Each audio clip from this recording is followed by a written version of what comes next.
I was going to start and then you started laughing. I know. I get nervous. Okay, I'm ready.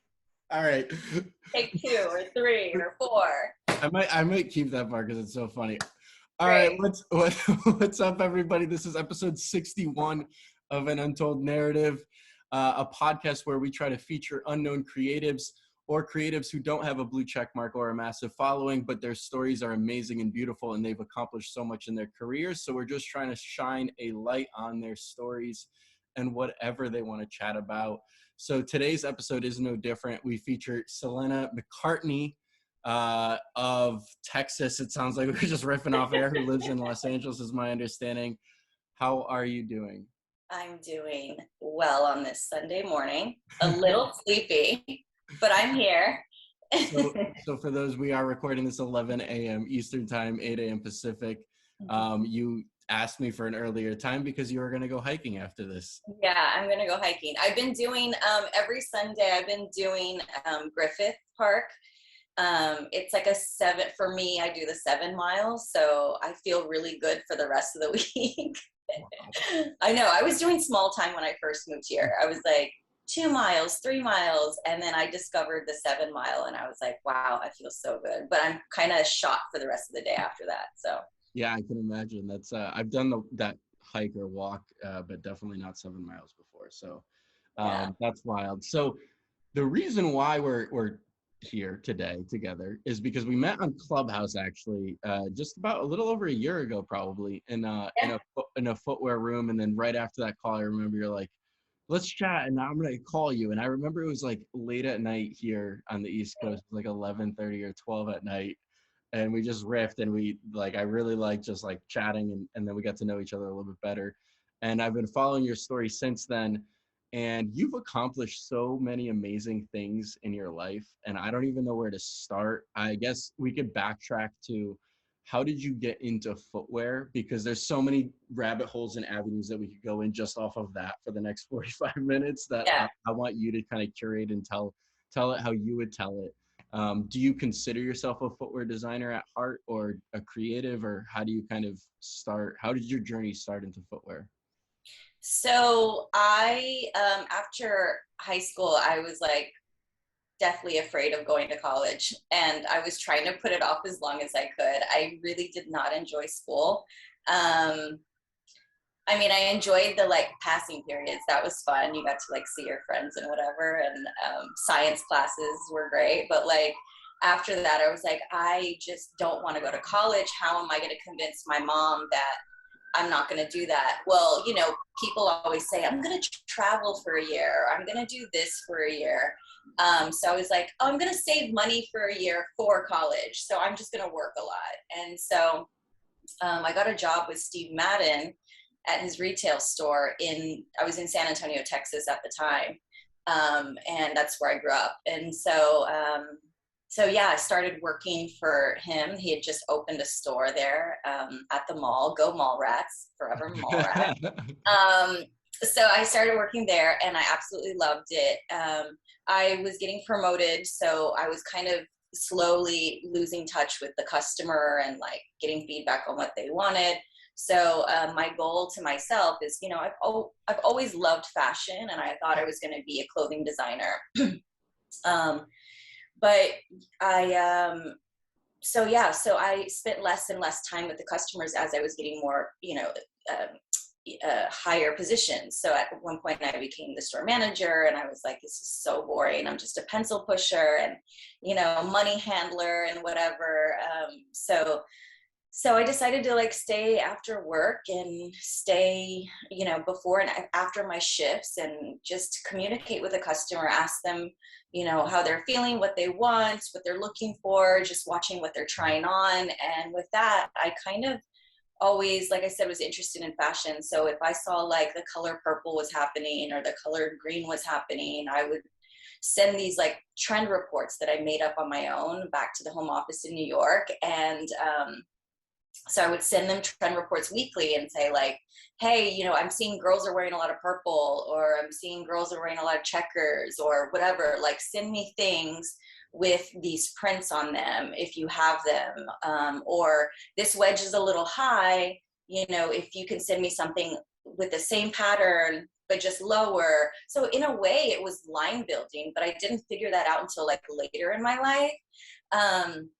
And so with that feedback, it was like once a week I was sending a strip, and I was so excited to do it. And I do like little sketches with like a Sharpie on a Post-it and like send them a photo of like my tiny, terrible sketch. So I did not know how to sketch when I started at all. So, what did they say about that? Like that's so bizarre. Like you're like a store manager who's sending them weekly like reports. No, they loved it. And so with that feedback, they were sending me styles that I was requesting, and the store was like, the numbers were out of control. They were through the roof. And so I became a top selling store, ... It just kept going and going and going. And then they asked me if I would move to Chicago and open a store there, or not the store was already opened, actually be the store manager there. And I was like, yeah, get me out of Texas. I just got to get out of here. Like there was no fashion there. Like, there's not a fashion school. I thought this was my opportunity to go to fashion school at the Art Institute. And I was so excited about it. So I was like, hey, I'll move there if you allow me to go to school. And they're like, yeah, sure. It's all good. So they moved me over.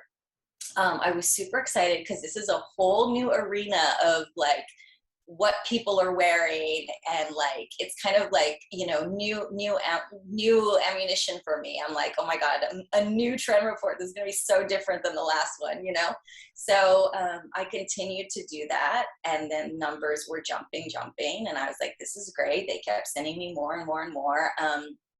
And so eventually I became the test store for other stores throughout the, I think Steve probably had like 12 or 15 stores at that point. It wasn't small, but it wasn't like it is now, and so I was sending those trend reports, and then I was like, okay, ... It's time for me to go to school. Like, let's do it. So I signed up, I like figured out my schedule, and then I gave it to my district manager, and I was like, hey, this is what's going on. This is my schedule. And they were like, are you crazy? Like you have to be at the store like 90% of the time. Like there's no way you can go to school. And I was like, what is going on? Like they duped me. I was like, what is happening? So then I started looking for another job, and I got a job offer at another store near, and they were going to allow me to go to school, be a store manager. And they were, and with the intention of I would be able to like interview to be a part of their design world. Oh, wow. I graduate or something, like, of course, it's like kind of obvious if you're working for the company, they want to like hire from within most of the time. So anyway, the home office freaked out when I put my 2 weeks in, and they were like, no, what are you doing? Where are you going? Why are you doing this? And I was like, I want to go to school. Like, finally, I'm around a fashion school. I want to go to that school, not the other schools, And so they were like, okay, hold on, just wait a second. And so they like scrambled, came back to me, and they were like, we want to fly you in to interview as an assistant designer here in New York at the Steve Madden office. And we're not sure which design director we're going to put you under, but there's 2 of them, and we're going to have them both talk to you, but we're going to fly you in next Wednesday. I remember it was a Wednesday. And I was like, what? You're crazy. I'm like, I don't know what I'm doing. I don't know how to sketch. I don't know how to design. That's why I'm going to school. And they were like, Selena, shut up. Like, okay, overthinker, like, take it easy. Let's go. We're going to fly you. You'll be in New York next week. And I was like, this is crazy. Of course, called my mother right away. And then I remember flying like into LaGuardia and like looking out the window and getting this like all over like wild feeling in my body. Like, oh my God, just seeing like this skyline. Have you ever been to New York before then? I had never been to New York, but everything in my body and my whole being knew that I was going to live there one day. And so when I saw the skyline, I just felt like this crazy intense feeling. I was like, oh my God, this is where I'm supposed to be. It was the weirdest feeling. So, And hold on, but before you jump to this is a major next phase or chapter of your life. yeah. I want to pause. Where did you get like your intuition to like be so proactive and try to like seek out these things? Like, are your parents creative? Even offline, you mentioned your mother. Obviously, she's a huge influence in your life. But like, how did you know to do these things, or were you just like, fuck it, I don't know, this feels right? I think like, well, first of all, my mom is very creative. And so she loves clothes. She loves fashion. She loves all of that. She's super, super creative and fun. But I think like I got like the hustler side of me from my father. And so, I didn't know him very, very well. But there's something inside of me that just says, fuck it. I don't know what it is, but like, it's like, let's go. Why not? Like, and I'm going to say, like, as I've gotten older, there's definitely been some, like, a little bit of fear because there's more responsibility, there's more bills, there's things like that kind of like I'll overthink a little bit, but I have to like really sit with myself and kind of like ask body, ask intellect, ask, emotional self, like, how are you guys all feeling right now? I think for me, like, my body is the first thing that tells me something's right or something's wrong. So yeah, it's pretty wild. That and it sounds like that like methodology is held true in your decision making. I mean, obviously, like, you're sitting outside or looking outside a plane window and you see New York and you're like, okay, this is fucking right, and you haven't even walked into the building yet. I know. It's so crazy. And I'm just going straight to Queens. Like, that's it. Like, I'm just like. How did that interview process end up, right? So I'm assuming that you got the assistant designer job without an actual degree. Yeah, they basically said, like, look, you're going to learn more than you'll ever learn in school here in the shoe factory, because at Steve's office, it's not just an office, it's a factory, as you know. So yeah, there was a documentary on Steve Madden, right? I don't know if it was on Netflix or on YouTube or whatever, and it showed that factory that you're referencing. So for those who haven't seen it, I think you can Google it and it'll come up, but I'd highly recommend it. I thought the documentary was great.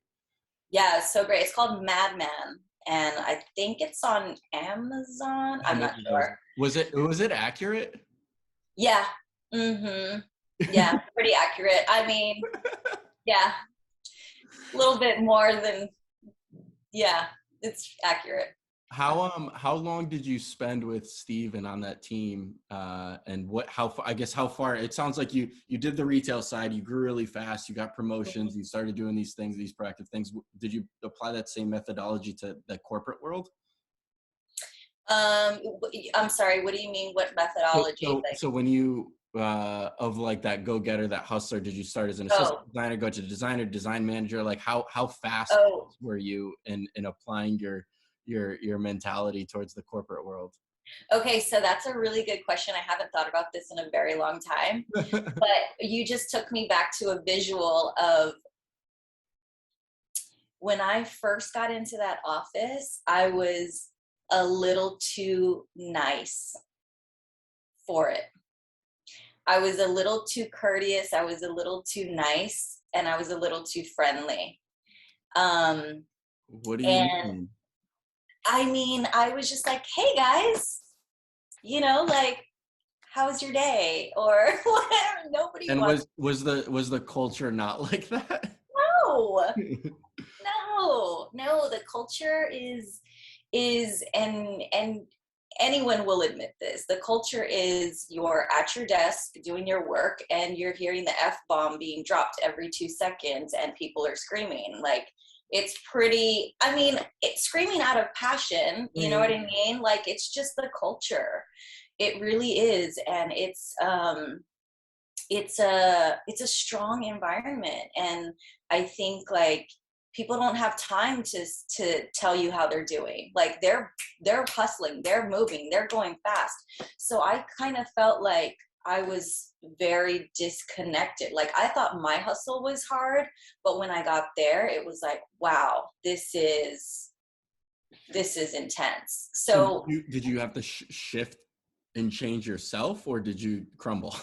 I had to drop my tone, my voice deeper so that people took me seriously instead of saying, yeah, la, la, la, la, la, la, la. Like, you know, I had to like get a little lower and say things with conviction. I had to know that if I'm saying it, I better mean it, because if I'm not telling the truth, someone's gonna know. You know what I mean? And it wasn't like I'm hiding anything. I just have to be confident in what I'm saying. One thing that I remember, because it was my first corporate job ever, okay? Right. Like, just throw me in. I remember one of my coworkers saying to me, "You need to start taking notes."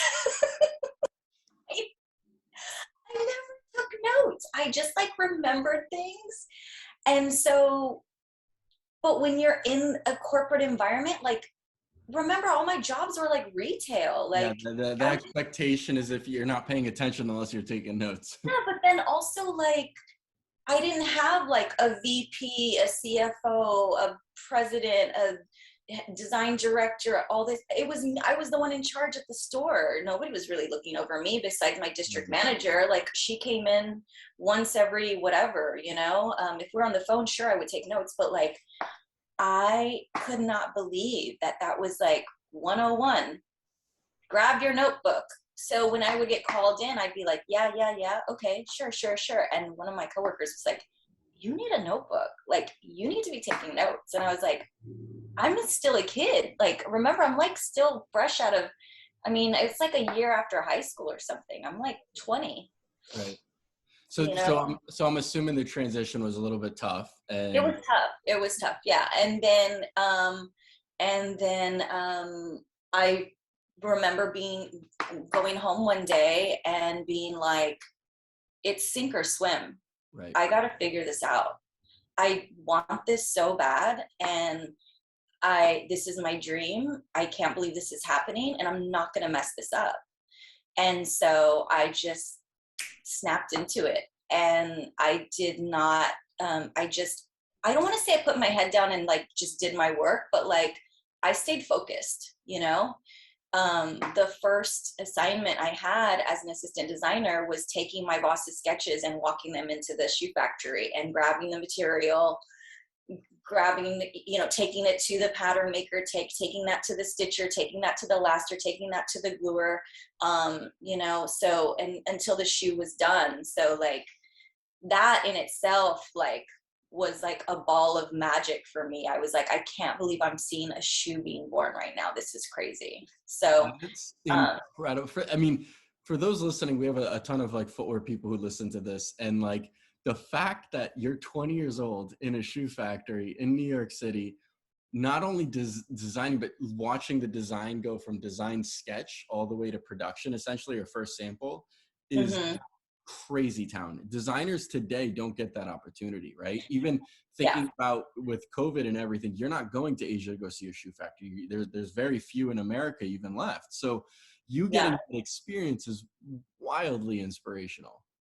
Yeah, it was pretty awesome. And that's why I was like, I've got to like step it up. Like, this is not something I'm going to miss out on. This is amazing. And so then I was like, okay, so now I'm going to like learn how to sketch, you know? So let me, I would take my boss's sketches home and trace over them every single night just to train my hand how to sketch. I don't know how to sketch anything else besides shoes. It's wild. Amazing. Yeah. So I think that's what, like, I know people like think that tracing is like cheating or whatever, but like, tracing is how you learn like proportion, and how you learn like line weight, and how you learn repetition with your wrist. And like, there's so many good things that come out of that. And I think it's amazing to hear you be like, this is how my career was started. Yeah, study, you know, like, that was me. I was just like studying lines and studying like, okay, imagine this last, because we in the shoe factory every day. So I'm like, imagine what the shape of the foot is, imagine what the shape of the last is. And that was just like side view sketching. Then I went on to like 3/4 view, and I was like, oh my God, this looks so weird. Like, it's so strange. But not until you like start sketching like 3/4 view or like inside view, then you can like kind of figure out the whole entire shoe, you know, which is super cool. I mean, your world is so different from my world. I feel like when it comes to like development in different styles, you know, because like Yeah, more versus like, like yeah, shoes. I work more with like dress shoes or casual dress and whatnot, and I love it so much, but like there's definitely a lot more detail that goes into like more athletic and active. Yeah. So How yeah, long how long did your career last at Steve Madden? I was there for 5 years. And then what did you do after that? Like, did you get promoted or did you seek out another job? How did you determine like, okay, this is enough, I got to find something else?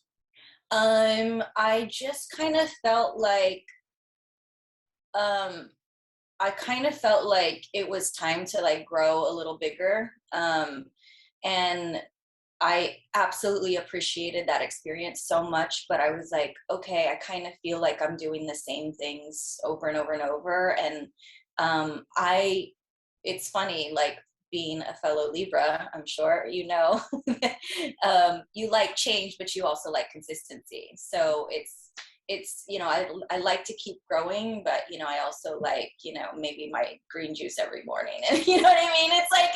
It's like stupid, but it's true. It's like I like to do my hike on Sunday. I like to like Yeah, eat yeah, yeah. healthy, you know, but like I also like can't stay in the same creative space for too long or else I just get so antsy. Um so I got a job offer from Calvin Klein, and so I moved over with them, and I worked with them for about 5 years, and then became design director. I worked on another brand, Fry, which that Yep. company had, Yeah, yeah. which absolutely was not a good fit for me, and it's interesting to be able to admit that these days, because I think like a long time ago my ego was like, ugh, it was stupid, you know, or like whatever. Let's push that thought a little. Why do you think it wasn't a good fit for you? It wasn't a good fit for me because I wasn't evolved enough as a designer to create footwear like that. So Yeah, much goes into different. a company and a brand like Fry. I mean, it's very artisan. It's very like you are hand making, you are making sure the thickness is here on this strap and it's different here on this strap. Like I didn't have the experience. It wasn't a good fit for me. So did you So did you not last long there, or was that like a self-inflection point of like, okay, this is I'm not thriving here. I got to figure something else out? well, luckily for me, within that company, which was Jimlar, I Yep. actually got pulled into Fry first. And then I was like, guys, I don't think this is a good fit. Mhm. And I wasn't sure why. I just knew like it wasn't a good fit. And they were like, you know what? We have a great position open with Calvin Klein. Like, let's see how you feel over there. And I was like, okay, great. Wow. Yeah. So it That's was, that's incredible to hear that like they were receptive of oh my God, what a great company. like that vulnerability. Like not everybody would handle that super well. They tell you to kick rocks. Oh yeah. Yeah. No, it was an incredible company. And, you know, Jim and Larry from Jimlar, I don't know if you ever met them, but they are incredible humans. It's unfortunately the company's not alive today, but like, um, so vulnerable, so open, so honest. They would call you in, or they would call me in. I'm sure they called other designers in and check in with you like every month or so, every like 3 months, and be like, hey, how are you feeling? Like, how's everything going? And they were super open to feedback, and it was just amazing. And yeah, I loved working there. It was pretty awesome. That's amazing to hear because obviously I haven't personally I haven't worked in New York City, but all I hear is that it's very like regimented, it's strict, it's very cutthroat, it's all these things, and then you hear a story like this where these two humans are leading with empathy and trying to get to know somebody and have people grow with their careers and being like, okay, you don't fit here, let's try you over here and try to figure something out. It's really incredible to hear. So it sounds like there's hope. Yeah, there's hope. There's hope. Yeah, for sure. And did you thrive at Calvin or no? Yeah, I really loved it. I loved working with their home office because it was a license. And so we'd go to their office. I loved working with the handbag designers, the jewelry designers, ready to wear. It was just like a nice collaboration. I really, really loved it. But, 5 years later, I'm hitting my 5-year mark and I'm like, I'm a little itchy. What am I doing? Got to creatively grow again. And so I started freelancing. I started consulting on my own, and it's really scary. Yeah. So that, I mean, obviously I've had a number of guests who have taken that leap of faith, right? And really investing yourself and really trying to figure out how you can thrive as a personal brand and working with all the people that you've met over the years or whatever that is. How did you come to that decision? Was it ultimately just terrifying? Did you have success doing it, or did it take a while to get going? I think it was a burnout for me. I think because I was going to China about 6 times a year and sometimes 8. Yeah, I was pretty burnt.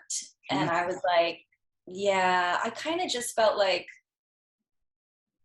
not rested. And yeah, I think it just took a toll on me. And I was like, I've got to do something different. And it was completely scary. It was so scary. And I remember my mom was coming to visit me in New York the next weekend, and I had just quit. And I was like, how am I going to tell my mom that I quit my job without another job? Like that, by the way, how scary is that? Like, who does that? You know what I mean? And I don't know. I don't know why. I just felt like tired, I think, and it must have been, maybe I had like a moment where I was like, okay, I've had it. I'm tired. So did you take time off, or did you immediately just start working on freelance projects? I tried to take time off. I mean, I tried to, but I was a little scared, So I was reaching out to everybody, sending everybody emails, text messages. I was like, hey, I'm around. If anybody needs anything, I'm here. Right. And so maybe like a few weeks later, I had something lined up, and then started building more and more and more and more and more. So That's incredible. And basically looping full circle, when we met, and I don't know how distant this is in your story, but the way that you introduced yourself was like, oh yeah, I'm a freelance designer, but I design for Katy Perry. And I'm like, oh fuck, that's kind of cool. I'm like, yeah, I don't listen to her music, but I know who that is. well, So when you design for someone like that, I guess like that's when it turns it into like, I'm a freelancer, I'm a consultant. You know what I mean? Okay, there's a distinction.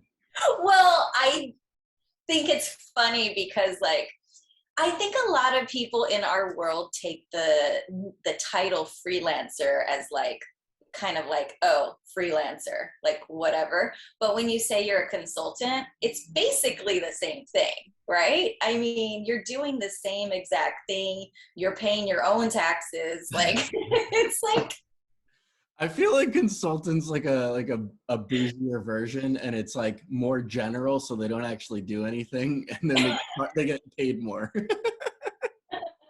hey, consultant's the word. You gotta go with that. So I do want to ask the question, like, how did you land Katy Perry as a client? So people that I've worked with in the past recommended me. There's a company that got the license, not the license, a partnership with her, and called me up and said, hey, we're launching this collection for Katy Perry. We think you'd be a good fit. Are you interested? And I'm like, at this point, I had moved out of New York back to Texas. So I moved to Austin, and I was ready to just like, Chill. I was consulting still for people in New York and whatever, and Brazil and whatnot. But like, I was ready to just like be super chill and kind of like, be a little bit more relaxed. And so I was just like, I would love to do that, but I am not moving back to New York. And so they were like, it's okay. It's cool. Don't worry. We'll just have you launch the first collection.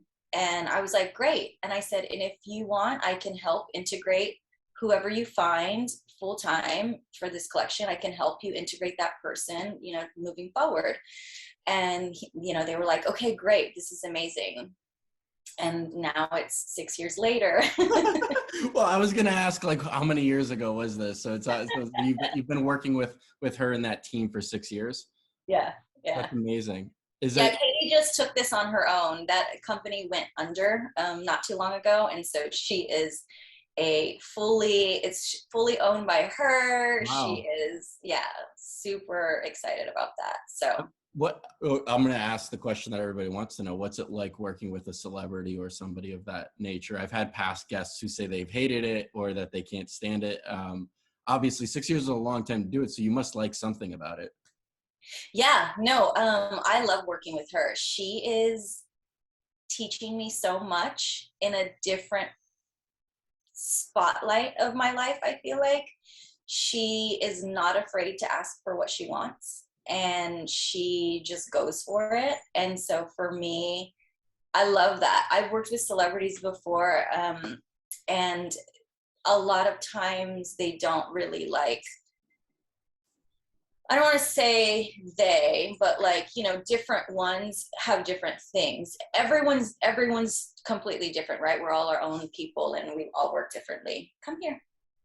Bug wants to say hi. She did mention off air that there was going to be a surprise third-party guest at some point in this episode. So if you're watching on YouTube, in the probably next few minutes, there's going to be a guest appearance. A little furry one with a bow tie on, but he's being funny. Oh, here we go. So this is Bug. Do we look alike? I feel like we do. Yeah. I've recently heard that people say that the dog owners look like their dog. We're both half Mexican, so it's great. My gosh. Yeah, we're both half Mexican, so. That looks like the Taco Bell Chihuahua. I tried to put him up on, you know, I sent his photo in. I got nothing back. I thought I was going to make big bucks off of this, and nothing. I was like, Mama needs a break. If I get nothing else out of this episode, that's the best clip I'll ever do. So going back to working with celebrities, yes, it's different in every sense. You know, a lot of times, you know, they'll let you do whatever you want. Other times they really don't have it's just kind of like whatever, you know. With Katy, I love working with her because she helps me get my job done efficiently. If you know, I design something and she loves it, she'll say, I love it. If I design something and she doesn't love it, I get to move on. Like, I'm not like wasting time and going back and forth. Like, she knows exactly what she wants, and it feels really good to just like keep moving with it. She's also insanely creative. If you didn't figure that out by now, she does nothing small. Everything is over the top. And so I love that about her. And it's been a 6 years, and it's been a lot of fun working with her. So you've never had to onboard your replacement? Yeah, so we launched the first collection, really great, and then they were like, hey, can you stay for the next one? And I was like, yeah, and then we brought a couple people in to try it out, and it just, you know, she wasn't obsessed, and the team wasn't obsessed, and so I was like, I just can't move back to New York. Right. So then, you know, COVID hit, and I was like, what a great time to move to LA. So then I moved here. So I'm like not far from her, and, you know, I work out of the office, you know, several days during the week. Yeah, it's good. That's incredible. So after this amazing journey and all these years and achieving all of these things within footwear, like, are you happy with like how far you've progressed and like where you are today? Like, are you stoked to like still be part of this, or like are you still like itching for what's next? Stoked to be a part of footwear and shoes and creating 101,000 extra 0%. Like, I love what I do. I absolutely do. I know a lot of people like get to a point where they're like, I don't want to be in footwear anymore. I absolutely don't want to leave. I love it so much. Yeah. So it's really great. I'm working with Palladium now, which is great as well. I'm consulting for them. And so it's been a nice switch up in footwear aesthetic. And I'm learning so much. So you know, the fact that like I just keep learning and I'm still like listening, things are changing every day, like whether it be like with our factories or with fashion or, you know, our peers. It's just a constant learning and constant creating. So it feels really good. I'm so happy to hear that. That's incredible. And I do want to pivot a tiny bit, because you do have like your own quote unquote brand or education service that you offer on top of all of this. If you've gotten this far in the episode, you can understand that you're a little bit of a hustler and you have that mentality to do something and build something for yourself. I want you to speak a little bit about like why you started your own like education or shoemaking platform, and kind of what it is and how it's transitioned, because most recently it's a little bit different than what it formerly was, to my understanding. Yeah. Yeah. So originally when I moved back to Austin, I opened a studio called The Art of Shoes, where you can learn how to make shoes. And I had some collections, independent, excuse me, collections that I sold there. Mm. And yeah, people loved making shoes, and I just never left that feeling that I had in the factory and making and creating and seeing that whole process. That never left me, and I always thought one day I'm gonna teach other people how to make shoes. This is just the coolest thing ever.